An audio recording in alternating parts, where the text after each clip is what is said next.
All right, now to give us more perspective in terms of where this war in Ukraine is headed at the moment, we are joined by Dr. Gilbert Doctorow, who's an international affairs analyst, who's an author and also a historian, and he's joining us live on this broadcast. Now, Dr. Doctorow, Joe Biden at the moment is counting out his final days as the lame duck president in the White House.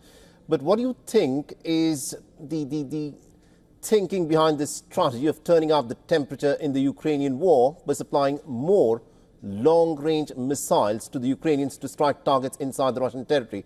Because the Russians are very clear, if Ukraine uses these Western long-range weapons, they would hit back with much greater force. I think that Biden's purpose is to hold the line in Ukraine, to prop up the armed forces and the government there till he leaves office, to ensure his legacy.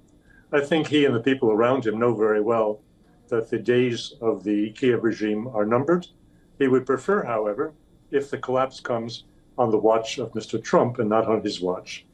What he is now supplying to Ukraine and authorizing to use against the interior parts of the Russian Federation are pinpricks. They will not change the balance of the war. They will distract the public from the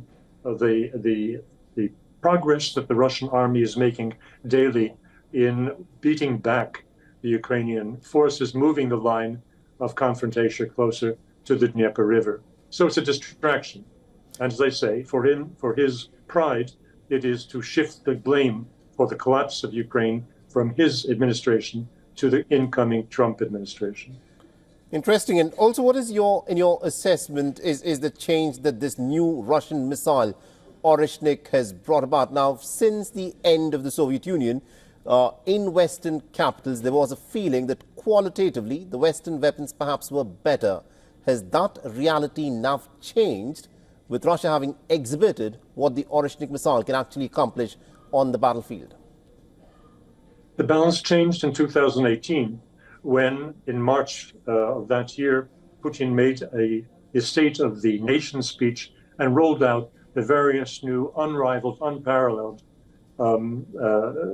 weapon systems, strategic weapon systems that Russia had developed. And he said at the time that this was a change in history. In the 70 years of Soviet Union, Russian arms were always years behind the United States and other Western countries in technological development.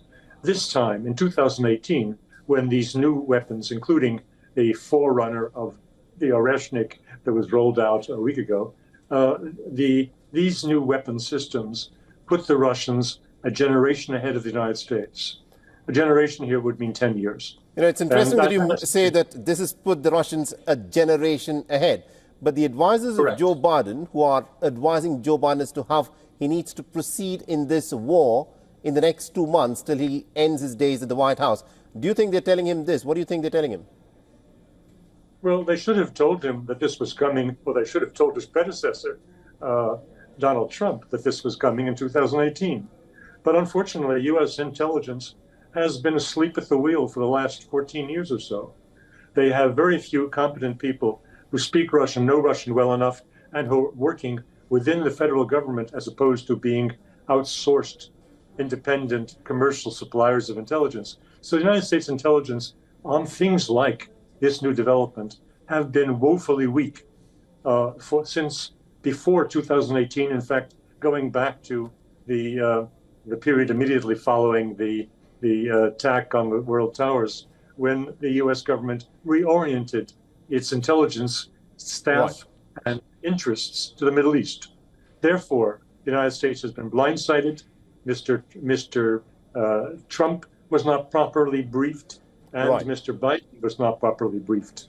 All right, interesting. Thank you very much indeed, Dr. Gilbert Doctorow, for joining us and getting us that perspective there, sir. Thank you. For all the latest news, download the WION app and subscribe to our YouTube channel.